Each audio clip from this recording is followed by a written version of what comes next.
নমস্কার, সবাই ভালো আছেন তো? কিছুক্ষণের আরও একটি নতুন ব্লগে আপনাদের সবাইকে স্বাগত।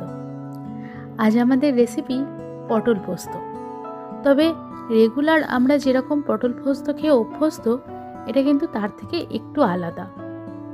কারণ এক্ষেত্রে আমি শুধু পোস্ত নয়, তার সাথে একটু সর্ষেও ব্যবহার করেছি। তাই এর স্বাদটা হবে প্রত্যেক দিনের পটল পোস্তর থেকে একটু আলাদা। এখানে আমি 500 গ্রাম মতন পটল নিয়ে নিয়েছিলাম, আর সেটা ভালো করে ধুয়ে ঝুড়িতে ঝেড়ে নিয়েছি। এবার পটলগুলোকে কিভাবে আমি কেটে রাখবো সেটা দেখিয়ে দিচ্ছি।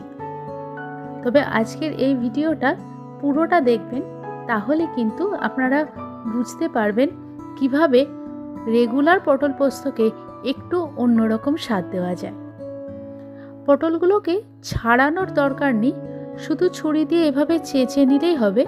আপনারা ছুরিতে বা বটিতে এভাবে চেঁচে নিলেই পটলটা একদম রেডি হয়ে যাবে পটল পোস্ত বানানোর জন্য। কারণ খোসাটা ছাড়িয়ে দিলে বড্ড বেশি নরম হয়ে যাবে, আর সেটা খেতে অতটা ভালো লাগবে না। খোসাটা দেখলেন কিভাবে ছাড়ালাম। এবার পটলটার দুদিকেই একটুখানি করে চিড়ে দেব, যাতে এর ভেতরে গ্রেভির টেস্টটা ভালো মতন ঢোকে।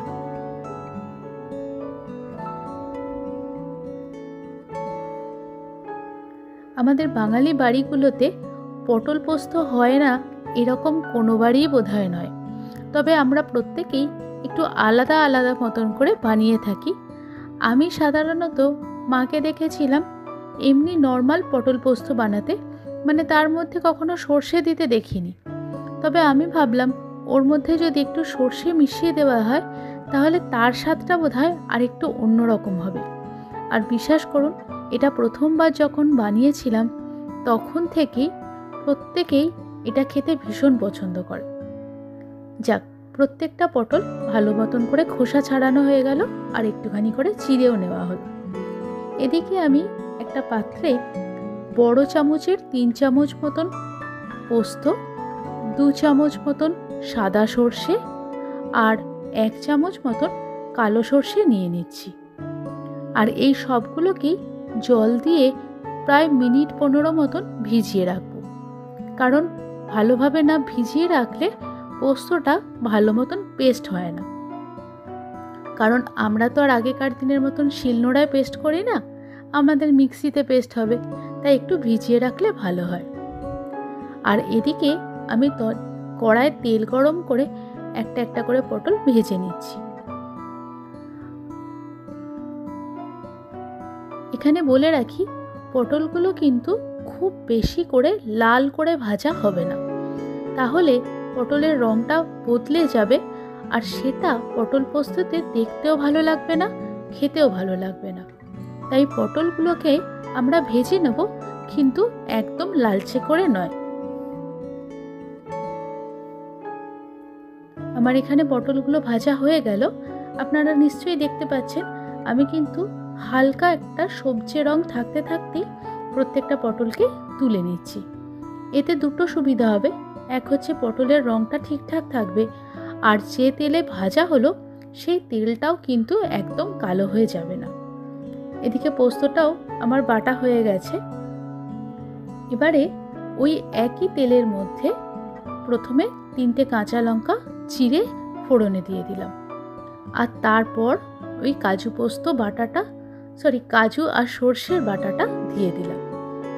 এটা দেওয়ার পর হালকা একটু নাড়াচাড়া করে নিতে হবে। তবে মাথায় রাখতে হবে, যেহেতু এর মধ্যে সর্ষে আছে, তাই খুব বেশিক্ষণ কিন্তু এটাকে আমরা কষাবো না, তাহলে তেতো হয়ে যাবে। আচ্ছা, এখানে একটু দিলাম রঙের জন্য অল্প হলুদ, অল্প করে নুন, আর দিলাম প্রায় 1 চামচ মতন চিনি। আর একটা কথা আপনাদের তখন বলা হয়নি, যখন আমি সর্ষেটা আর পোস্তটা পেস্ট করেছিলাম ওর মধ্যে কিন্তু একটু নুন দিয়ে দিয়েছিলাম, কারণ নুনটা দিলে ভালো মতন পেস্ট হয়ে যায় আর সর্ষেটা তেতো হওয়ার ভয় থাকে না। আচ্ছা, মশলাটা কষার পরে আমি দিলাম একটু জল, আর জলটা একটু ফুটে উঠলেই কিন্তু এর মধ্যে পটলগুলো দিয়ে দেব। কারণ এটা দেওয়ার পর সামান্য খানিকক্ষণ একটু ফোটাতে হবে, যাতে পটলের ভেতর পর্যন্ত গ্রেভির টেস্টটা ঢোকে। তবে জলটা আমরা খুব বেশি এখানে রাখবো না, কারণ এটা একটা সেমি গ্রেভি তৈরি হবে, তার জন্য। আমার গ্রেভিটা রেডি হয়ে গেছিল, তার মধ্যে কটা কাঁচা লঙ্কা চিড়ে দিলাম, আর সবশেষে দিলাম আদা বাটা, কারণ নিরামিষ তরকারিতে এই আদা বাটাটা একদম শেষে দিলে তার স্বাদটা হয় একদম অন্যরকম। যাক, রান্নাটা প্রায় রেডি। আপনারা সকলেই দেখলেন, আর বাড়িতে অবশ্যই একবার ট্রাই করে দেখবেন, কারণ এখন তো গরমকাল, তাই পটল আমাদের কাছে এখন ভীষণভাবে অ্যাভেলেবেল। তাই পটলের একটু এরকম অন্যরকম তরকারি যদি বানিয়ে খান, আশা করি আপনাদের সবারই ভালো লাগবে। তাহলে আজকের ভিডিও একেবারে শেষ পর্যায়ে চলে এসেছে। এর আগের ভিডিওতেও বলেছি, আবারও বলছি, আপনাদের হাত ধরে আস্তে আস্তে চ্যানেলটা বড় হচ্ছে। নিশ্চয়ই আগামী দিনেও আপনারা আমার সাথে থাকবেন। আর খুব তাড়াতাড়ি দেখা হচ্ছে পরবর্তী একটা নতুন ভিডিওতে। ততক্ষণের জন্য সকলে সাবধানে থাকবেন, সুস্থ থাকবেন। আর ভিডিওটা ভালো লাগলে অবশ্যই একটা লাইক করে দেবেন আর কমেন্ট করে জানাবেন। তাহলে আজকের মতন টাটা।